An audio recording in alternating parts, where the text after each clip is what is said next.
Retour sur le talk du mondial des CCE à Deauville avec le directeur général de GIS, ou GIS, Bruno Bouygues. Vous êtes le directeur général de cette société dont le siège est à Laval.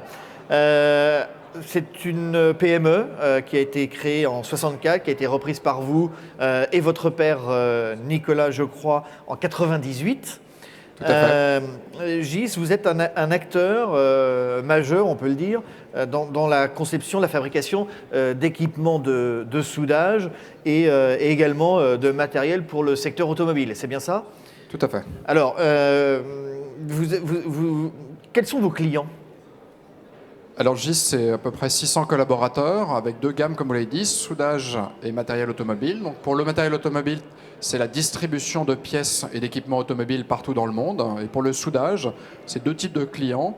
Ce sont des spécialistes de la distribution de matériel de soudage ou ce sont des grands donneurs d'ordre qui nous demandent de fabriquer pour eux des machines à leur marque ou à leur spécificité. Alors c'est qui les grands donneurs d'ordre? C'est Volkswagen, Mercedes, etc. Tout à fait. Ça peut être des grands constructeurs automobiles, ça peut être aussi des tuyauteur, ça peut être tous les intégrateurs qui ont besoin du soudage pour réaliser des ensembles finis. Quels sont vos objectifs pour à court terme aujourd'hui? Alors on a deux objectifs différents. Dans la partie auto, on doit continuer à se rapprocher des grands constructeurs automobiles pour obtenir les homologations, les sésames, qui nous permettent après de vendre nos produits dans le monde entier. Et dans la partie soudage, notre grand challenge, c'est d'entrer aux États-Unis. C'est le sujet de 2017 où on doit ouvrir une usine là-bas. Donc vous cherchez à ouvrir une usine aux États-Unis? Tout à fait. En fait, on a gagné des grands contrats aux États-Unis. On importe des composants américains sur le marché européen qu'on réexporte en produits finis. Aujourd'hui, en fait, les volumes sont devenus très importants et ça n'a plus de sens. Donc il faut réfléchir à s'installer, fabriquer directement sur place pour répondre à la demande du marché américain. La stratégie de GIS aujourd'hui, c'est d'aller vers ce qu'on appelle la robotique du soudage, c'est ça? Oui, dans l'historique de GIS, on a commencé par les artisans. Aujourd'hui, on sert les artisans et les industries, mais en manuel. Et le dernier échelon qui nous manque aujourd'hui, c'est la partie robotique. Et c'est le dernier sujet, le maillon manquant, on peut dire, pour avoir une gamme complète. Alors, on est présent ici au Mondial des conseillers du commerce extérieur de la France. Vous, l'international, vous connaissez parfaitement. Vous le disiez, vous êtes présent dans 120 pays, je crois, dans le monde.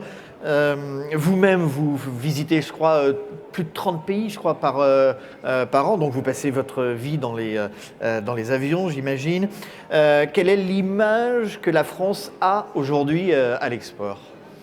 Alors, ça fait 15 ans donc, que je voyage beaucoup avec une trentaine de pays par an.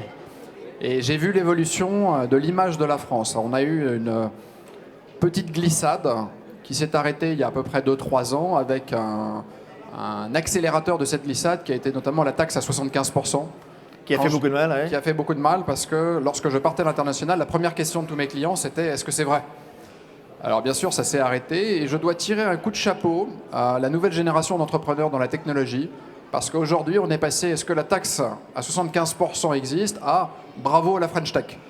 Et le début des discussions, qui étaient négatives auparavant, est redevenu très positif et tout le monde me pose beaucoup de questions sur la French Tech, donc je tire mon chapeau aux jeunes industriels. Vous me disiez que l'image de la France est plutôt meilleure qu'elle n'a été et en m'expliquant que l'avantage de la France, c'est que, un peu comme peut-être l'Allemagne ou certains autres pays, c'est que c'est une vraie marque et notamment une marque territoriale. Qu'est-ce que vous entendez par là ? Alors, dans le monde aujourd'hui, les entreprises doivent construire des produits différenciants, mais je pense que le corps politique doit prendre conscience que la territorialité et la marque du pays, donc la marque France, doit être travaillée, doit être promue. Et je pense que c'est le sujet des 5 prochaines années pour la France, qui doit capitaliser sur son histoire pour véritablement revenir en termes de marque dans les 2 ou 3 premières marques mondiales. Une question que je pose à l'ensemble des personnes comme vous qui passent sur le talk du mondial des CCE, c'est qu'est-ce que vous venez chercher ici auprès des conseillers du commerce extérieur ? Alors ici, c'est incroyable, il y a un peu plus de 850 personnes. J'ai eu personnellement à peu près une trentaine de discussions avec des personnes qui viennent de tous les continents. Ça m'a donné une petite idée des challenges que chacun affronte. Dans le soudage, on est lié notamment au oil and gas, donc j'ai mieux compris les challenges. Hier, j'ai été passionné par ce qui se passe en Angleterre et le Brexit. On a une filiale en Angleterre. Et donc, mieux comprendre les implications du Brexit m'a permis immédiatement de donner des instructions aux équipes pour faire face à des difficultés qui seront plus sérieuses qu'on avait anticipées. Merci beaucoup Bruno Bouygues, directeur général de GIS, d'être passé sur le plateau du Mondial des CCE. Merci à vous. Merci beaucoup. Bonne journée.